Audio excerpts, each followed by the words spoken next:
সবাইকে আমন্ত্রণ, সব খবরে আপনাদের সঙ্গে আছি আমি ফয়সাল তিতুমির।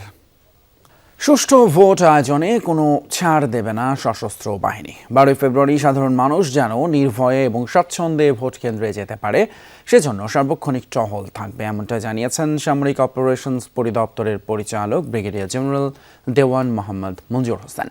জানান, এবারের নির্বাচনে বড় চ্যালেঞ্জ গুজব এবং এআই। সকালে সংসদ নির্বাচন এবং গণভোট উপলক্ষে জাতীয় স্টেডিয়াম ও গুলিস্তানে অবস্থিত সেনা ক্যাম্প পরিদর্শন এবং অসামরিক প্রশাসনের সাথে মতবিনিময় করেন সেনাপ্রধান জেনারেল ওয়াকারুজ্জামান। জানান, সুষ্ঠু নির্বাচনের বিষয়ে যা যা করা দরকার সশস্ত্র বাহিনী তার সবই করবে। ভোট কেন্দ্রে বিশৃঙ্খলা দমনে বল প্রয়োগ করার মতো পরিস্থিতি তৈরি হলে ধাপে ধাপে তা প্রয়োগ করা হবে। এদিকে সুষ্ঠু নির্বাচন নিশ্চিতে বিমান বাহিনী তাদের সম্পূর্ণ ক্ষমতা ব্যবহারে প্রস্তুত বলে জানিয়েছেন air chief marshal Hasan Mahmud Khan. সকালে ঢাকা সেনানিবাসে ত্রয়োদশ জাতীয় সংসদ নির্বাচন এবং গণভোট উপলক্ষে মাঠ পর্যায়ে নিয়োজিত বিমান বাহিনীর সদস্যদের উদ্দেশ্যে দিক নির্দেশনামূলক বক্তব্য দেন তিনি। অন্যদিকে হেলিকপ্টার যোগে দুপুর 12টায় বরগুনা যান নৌবাহিনীর প্রধান অ্যাডমিরাল এম নাজমুল হাসান। নৌবাহিনীর সদস্যদের প্রতি নিষ্ঠা, আন্তরিকতা এবং দেশপ্রেমের সাথে দায়িত্ব পালনের আহ্বান জানান তিনি। আমি কর্মস্পৃহা এবং উদ্যোগ এবং আন্তরিকতা দেখেছি, তাতে আমি নিশ্চিত বাংলাদেশ নৌবাহিনীর মোতায়েনকৃত প্রতিটি সদস্য তাদের দায়িত্ব সুচারুরূপে পালন করতে সক্ষম হবে ইনশাআল্লাহ। যদি সত্যি কোনো ক্ষেত্রে অতিরিক্ত বল প্রয়োগের প্রয়োজন হয়, তাহলে রুলস অফ এনগেজমেন্টে যে ক্রমান্বয়ে ধারা দেওয়া আছে, যে ক্রমান্বয়ে বল প্রয়োগের মাত্রা বৃদ্ধির একটা প্রক্রিয়া আছে, সেটা অনুসরণ করে প্রয়োজনীয় ব্যবস্থা গ্রহণ করা হবে। যে কোনো পরিস্থিতিতে আমাদেরকে ভিজিবল থাকতে হবে, বসে থাকা যাবে না। আমাদের উপস্থিতিটাই হবে একটা বড় আশা জনগণের জন্য, যে তাদের নিরাপত্তা আমরা দেখাশোনা করছি। এদিকে বাহিনী প্রধানদের নির্দেশনার পর জোরে সোরে টহল দিতে দেখা গেছে সশস্ত্র বাহিনীর সদস্যদের। রাজধানীর বিভিন্ন পয়েন্টে লোকজনের সঙ্গে কথা বলেছেন তারা, দিয়েছেন অভয়, আহ্বান জানিয়েছেন কেন্দ্রে গিয়ে ভোট দেন। নির্বাচনকে শতভাগ সুষ্ঠু এবং প্রভাবমুক্ত রাখতে যৌথ বাহিনীর ফুট পেট্রোলিং অব্যাহত থাকবে। বৃহস্পতিবার এই কর্মসূচির আওতায় মোহাম্মদপুর বেড়িবাঁধ 3 রাস্তা মোড় থেকে ঢাকা 13 আসনের বিভিন্ন সড়ক প্রদক্ষিণ করেন বাহিনীর সদস্যরা। 3 বাহিনীর কর্মকর্তারা এ সময় স্থানীয় ভোটারদের সাথে থেমে থেমে কথা বলেন। আসন্ন নির্বাচনে কোনো হুমকি আছে কিনা তাও জানতে চান ভোটারদের কাছে। ভয়হীনভাবে ভোট কেন্দ্রে গিয়ে উৎসবমুখর পরিবেশে ভোট দেওয়ার আহ্বান জানান তারা। অন্যদিকে জনমনের স্বস্তি এবং আস্থা তৈরিতে বিভিন্ন এলাকায় স্থাপন করা হয়েছে চেকপোস্ট। ভোট চোর, ডাকাত এবং ইলেকশন ইঞ্জিনিয়ারদের প্রতিহত করতে এখন থেকেই দলীয় নেতাকর্মীদের পাহারায় থাকার নির্দেশ দিয়েছেন জামায়াত ইসলামীর আমির ডাক্তার শফিকুর রহমান। বৃহস্পতিবার রাজশাহীতে 11 দলীয় ঐক্যের নির্বাচনী জনসভায় তিনি এমন কথা বলেন। এদিন রাজশাহী অঞ্চলের 4 জেলায় 5টি পৃথক নির্বাচনী জনসভায় জামায়াতের আমির জানান, নির্বাচিত হলে তারা রাষ্ট্রের সব স্তরে ন্যায় বিচার নিশ্চিত করতে চান। বলেন, আল্লাহর বিধানকে বাদ দিয়ে সেই ন্যায় বিচার সম্ভব নয়। নারীদের নিয়ে নিজেদের পরিকল্পনা তুলে ধরে ডাক্তার শফিকুর বলেন, আল্লাহর দেয়া সমস্ত অধিকার যেন নারীরা ভোগ করতে পারেন, তারা তা নিশ্চিত করতে বদ্ধপরিকর।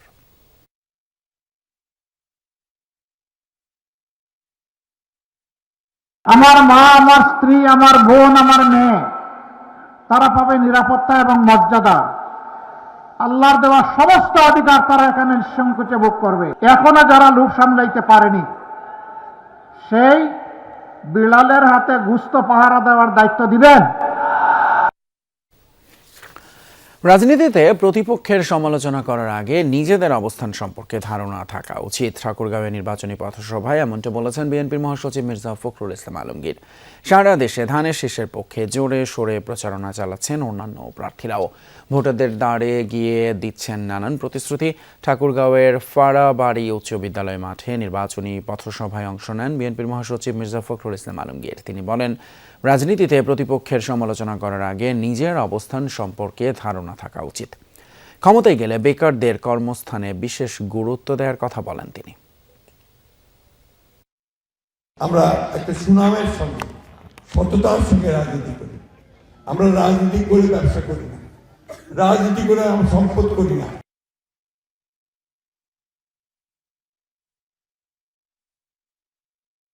কালার, টেক্সচার, ডিজাইন ও থিকনেসের বিশাল রেঞ্জ থেকে বেছে নিন আপনার সুপারবোর্ড। সুপারবোর্ড, সব বানানোর বোর্ড। ঢাকায় প্রচারণা এবং গণসংযোগ করছেন জামায়াত ইসলামী এনসিপি এবং স্বতন্ত্র প্রার্থীরা যাচ্ছেন ভোটারদের দ্বারে দ্বারে। পরিবেশ নিয়ে অভিযোগ থাকলেও জয়ের ব্যাপারে আশাবাদী সবাই। দুপুরে গণসংযোগে নামেন ঢাকা ৮ আসনে ১১ দলীয় জোটের প্রার্থী নাসির উদ্দিন পাটোয়ারি। এদিনও তিনি প্রতিদ্বন্দ্বী মির্জা আব্বাসের বিরুদ্ধে বিভিন্ন অভিযোগ করেন। ঢাকা ১৪ আসনের ১১ দলীয় জোটের প্রার্থী ব্যারিস্টার আরমান গণসংযোগে মানুষের দুর্ভোগ লাঘবের প্রতিশ্রুতি দেন। তার সাথে প্রচারে যোগ দেন ডাকসুর ভিপি সাদিক কায়েম। এদিকে জোড়াইনে বিভিন্ন এলাকা চষে বেড়ান ঢাকা ৪ আসনে জামায়াত প্রার্থী সৈয়দ জয়নুল আবেদিন। এ সময় নারী কর্মীদের উপর হামলার অভিযোগ ও সুষ্ঠু নির্বাচন নিয়ে শঙ্কাও জানান তিনি। তবে ভোট নিয়ে খুব বেশি শঙ্কা দেখছে না ঢাকা ৯-এর স্বতন্ত্র প্রার্থী তাসনিম জারা। তার মতে ভোটাররা এবার কেন্দ্রে যেতে বেশি আগ্রহী, আর শেষ সময়ে এসে ভোটারদের ভাবনা সার্বিক নিরাপত্তা নিয়ে। ভোটারদের কাছ থেকে, তবে যে উচ্ছ্বাস নিয়ে সবাই প্ল্যান করছেন, মুখিয়ে আছেন, সেরকম উৎসবমুখর পরিবেশেই যাতে একটা সুষ্ঠু নিরাপদ নির্বাচন হয় সেটাই আশা থাকবে। নতুন বাংলাদেশের জন্য রাজনৈতিক ঐক্য খুবই জরুরি এবং আলহামদুলিল্লাহ হায়ের পক্ষে যে পরিমাণ আমরা সমর্থন দেখতে পাচ্ছি, আমাদের দৃঢ় বিশ্বাস 12 ফেব্রুয়ারি গণভোটে 2/3 সমর্থন নিয়ে ভোট জয়যুক্ত হবে ইনশাআল্লাহ। তো ওনাদের সাথে কুতর্কে জড়িয়ে আমাদের সময় নষ্ট করার দরকার নেই। আমরা আমাদের কাজ করে থাকি। ওনাদের হাতে বন্দুক আছে, মাদক আছে, আমাদের হাতে লিফলেট আছে, আমরা লিফলেটগুলো মানুষের কাছে প্রচার করে থাকি। সবচেয়ে দ্রুত সময়ের মধ্যে নির্বাচিত সরকারের হাতে ক্ষমতা হস্তান্তর করা হবে জানিয়েছেন প্রধান উপদেষ্টা প্রেস সচিব শফিকুল আলম। বিকেলে ফরেন সার্ভিস একাডেমিতে ব্রিফিংয়ে তিনি বলেন, নির্বাচনের পরিবেশ উৎসবমুখর রয়েছে। এখন পর্যন্ত তেমন কোনো সহিংসতা দেখা যায়নি। নির্বাচনে অপতথ্য যারা ছড়াবে তাদের বিরুদ্ধে ব্যবস্থা নেওয়ার হুঁশিয়ারি দেন। রমজান মাসে সরকারি অফিস ৯টা থেকে 3:30 পর্যন্ত চলবে বলেও জানানো হয় ব্রিফিংয়ে। এ সময় প্রেস সচিব কথা বলেন ২১ পদক নিয়ে, জানান বিভিন্ন সেক্টরে অবদান রাখায় 10 জনকে 21 পদক দেয়া হবে।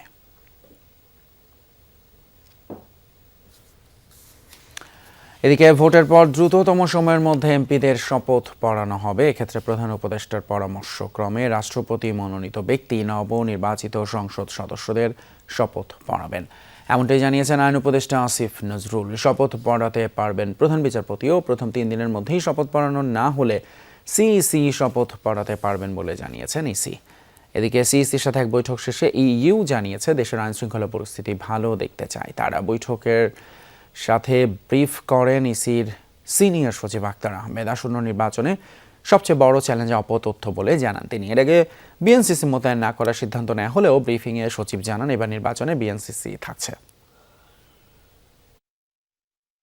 ডেরোগেটিভ কমেন্টস যেগুলো আছে বা মানে যেগুলো আর কি বিদ্রুপাত্মক বা আক্রমণাত্মক কন্টেন্টগুলো বা অপপ্রচার যেগুলো, সেগুলো যেন আপনার ডাউন করা হয়, সেটা আমরা সেইভাবেই আর কি অনুরোধ করছি। আমাদের সামনে 2টা অপশনই আছে।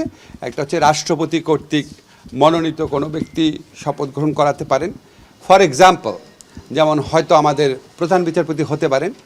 আর যদি এটা না হয় তাহলে আমাদের যে প্রধান নির্বাচন কমিশনার আছেন উনি শপথ গ্রহণ করাবেন। সব খবরের পর্যায়ে সময় হলো একটা ছোট বিরতির। সঙ্গে থাকবেন, একটু পরে ফিরছি।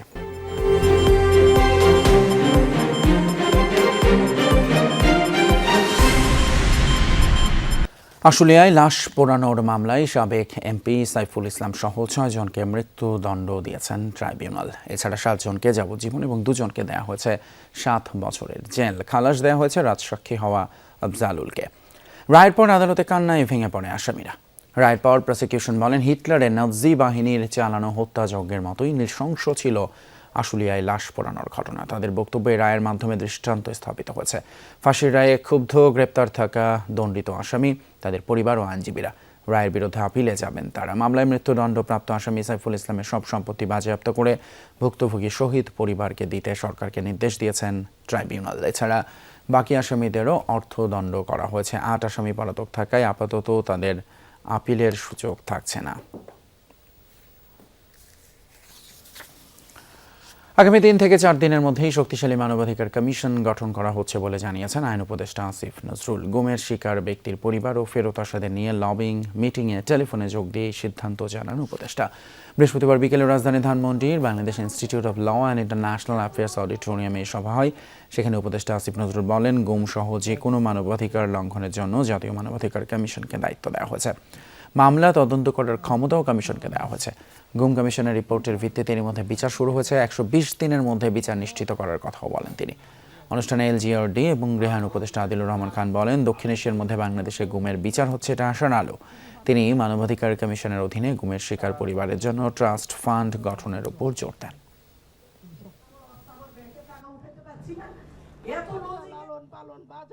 নির্বাচনের সময় ডিজিটালাইজেশনের ব্যবহার, ভোটারের সচেতনতা বৃদ্ধি এবং স্বচ্ছ অবাধ নির্বাচনের জন্য প্রয়োজনীয় কার্যক্রম এবং প্রস্তুতি বিষয়ক এক সেমিনারের আয়োজন করা হয় ঢাকা বিশ্ববিদ্যালয়ে। বৃহস্পতিবার সকালে electoral integrity from campaigning to vote counting and the result declaration এই শিরোনামের সেমিনারটি অনুষ্ঠিত হয়। সেমিনারে ঢাকা বিশ্ববিদ্যালয়, ড্যাফোডিল ইউনিভার্সিটি এবং শান্তা মারিয়াম বিশ্ববিদ্যালয়ের শিক্ষক, শিক্ষার্থী সহ বিভিন্ন শিক্ষাবিদ অংশগ্রহণ করেন। প্রধান আলোচক অধ্যাপক কাজী মোহাম্মদ মাহবুবুর রহমান নির্বাচনী সততা এবং লিগ্যাল ডিজিটাল ইঞ্জিনিয়ারিং বিষয়ক ধারণা তুলে ধরেন। সেমিনারে নির্বাচনী শুদ্ধতা নিয়ে আলোচনা করেন বাংলাদেশে নিযুক্ত নরওয়ের রাষ্ট্রদূত হাকুন আরাল গুলব্রানসন, ইউনেস্কোর কান্ট্রি রিপ্রেজেন্টেটিভ সুজান ভাইস, শ্রীলঙ্কার কালানিয়া ইউনিভার্সিটির senior lecturer doctor George cook. ঢাকার আশুলিয়ায় যৌথ বাহিনীর বিশেষ অভিযানে বিপুল পরিমাণ দেশীয় অস্ত্রসহ সাবেক যুবদল নেতা সহ 3 জনকে আটক করা হয়েছে। বৃহস্পতিবার সকালে আশুলিয়া থানার অফিসার ইনচার্জ জানান, গোপন সংবাদের ভিত্তিতে ভোর রাতে আশুলিয়ার বলিভদ্র তালপট্টি এলাকায় অভিযান চালায় যৌথ বাহিনী। অভিযানে ঢাকা জেলা যুবদলের সাবেক যুগ্ম সাধারণ সম্পাদক জাহাঙ্গীর আলম মণ্ডল এবং তার 2 সহযোগী স্বপন ও ফাইজুলকে আটক করা হয়। এ সময় তাদের কাছ থেকে বিপুল পরিমাণ দেশীয় অস্ত্র এবং ককটেল সদৃশ বিস্ফোরক সামগ্রী উদ্ধার করা হয়। আটক 3 জনকে থানায় হস্তান্তর করা হয়েছে। তাদের বিরুদ্ধে আইনগত ব্যবস্থা গ্রহণের প্রক্রিয়া চলমান। লালমনিরহাটে আইনশৃঙ্খলা রক্ষাকারী বাহিনীর যৌথ মহড়া অনুষ্ঠিত হয়েছে। বৃহস্পতিবার দুপুরে লালমনিরহাট সদর উপজেলার নেসারিয়া কামিল মাদ্রাসাকে ভোট কেন্দ্র সাজিয়ে এই মহড়া অনুষ্ঠিত হয়। তবে এটি কোনো সেনাবাহিনী, র্যাব, বিজিবি, পুলিশ ও আনসার সহ সকল বাহিনীর সমন্বিত মহড়ায় তুলে ধরা হয় ভোট কেন্দ্র দখল বা বিশৃঙ্খলা ঠেকানোর কৌশল। দুষ্কৃতিকারীরা ভোট কেন্দ্রে হামলা চালালে কিভাবে দ্রুততম সময়ে পরিস্থিতি নিয়ন্ত্রণে এনে ভোটারদের নিরাপত্তা নিশ্চিত করা যায় তা হাতে কলমে ঝালিয়ে নেন সদস্যরা। জরুরি উদ্ধার কাজে অংশ নেয় ফায়ার সার্ভিসের সদস্যরাও। চাঁদপুর 4 আসনে বিএনপি এবং স্বতন্ত্র প্রার্থীর সমর্থকদের মধ্যে সংঘর্ষ হয়েছে। এতে আহত হয়েছে 10 জন। দুপুরে ফরিদগঞ্জ উপজেলায় এই ঘটনা ঘটে। সকালে উপজেলার মুন্সিহাট এলাকায় স্থানীয়রা জানায় যে সেখানে গণসংযোগের সময় বিএনপি ও জামায়াত নেতাকর্মীরা মুখোমুখি হলে উত্তেজনা দেখা দেয়। এক পর্যায়ে বাধে সংঘর্ষ। আহতদের উদ্ধার করে নেওয়া হয় স্থানীয় হাসপাতালে। খবর পেয়ে পুলিশ গিয়ে পরিস্থিতি নিয়ন্ত্রণে আনে। সংঘর্ষের জন্য একে অন্যকে দোষে 2 পক্ষ। মারামারির পর এলাকার পরিস্থিতি থমথমে।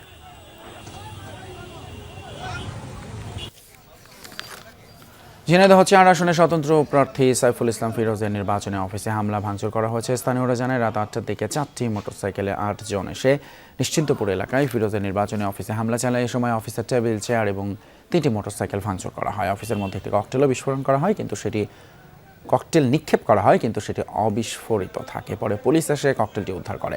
লিখিত অভিযোগ পেলে ব্যবস্থা নেওয়ার আশ্বাস পুলিশের।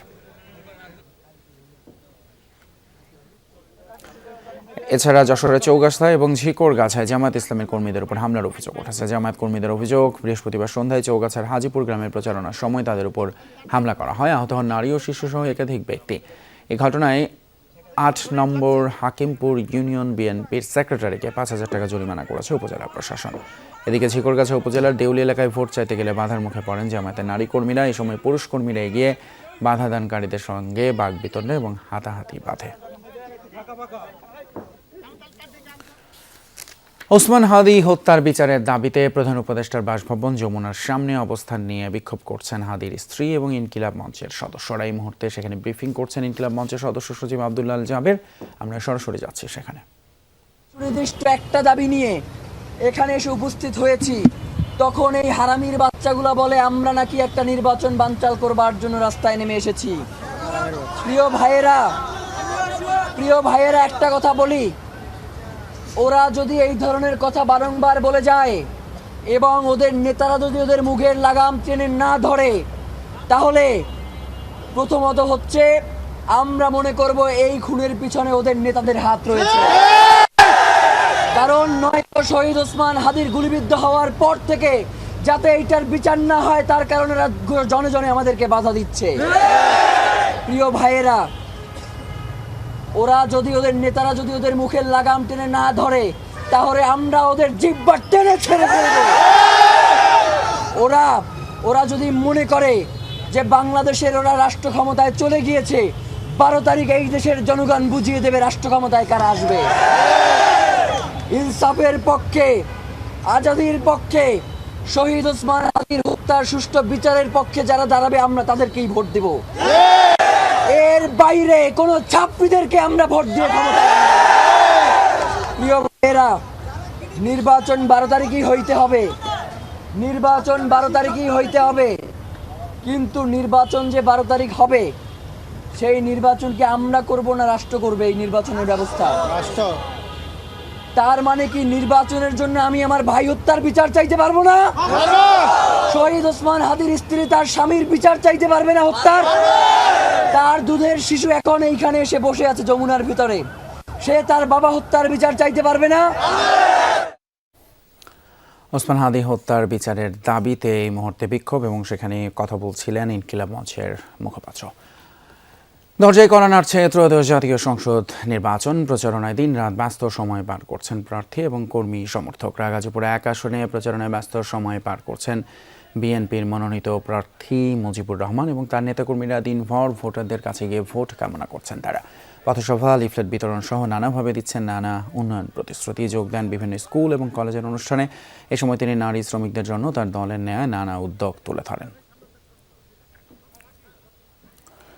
টঙ্গীতে বিএনপির মনোনীত প্রার্থী এম মঞ্জুরুল করিম রনির পক্ষে ধানের শীষের নির্বাচনী প্রচারণা, গণসংযোগ এবং লিফলেট বিতরণ করেছেন নেতাকর্মীরা।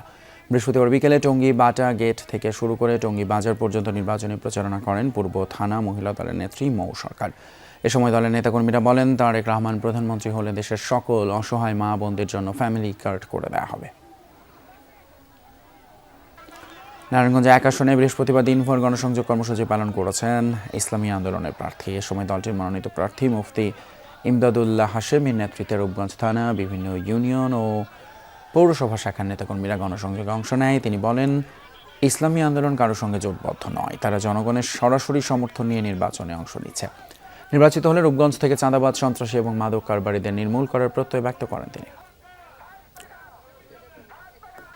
ঢাকা 7 আসনে বিএনপির মনোনীত প্রার্থী হামিদুর রহমান হামিদের সঙ্গে মতবিনিময় করেছেন পুরান ঢাকার ব্যবসায়ী সমাজ। বৃহস্পতিবার রাতে ঢাকা কেন্দ্রীয় কারাগার কনভেনশন সেন্টারে মতবিনিময় অনুষ্ঠিত হয়।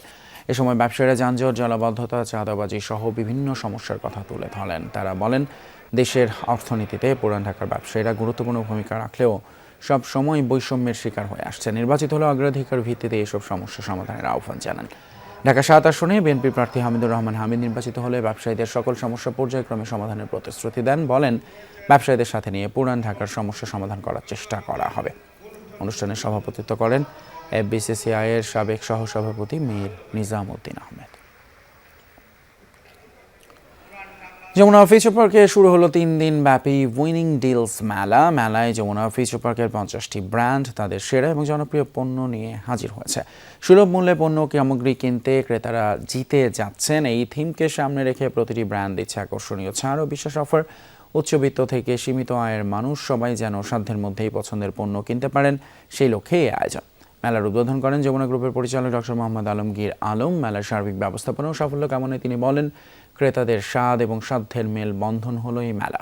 5 থেকে 7 ফেব্রুয়ারি পর্যন্ত প্রতিদিন সকাল 11টা থেকে রাত 10টা পর্যন্ত যমুনা ফিউচার পার্কের লোয়ার গ্রাউন্ড ফ্লোরের ইস্ট কোর্টে চলবে মেলা।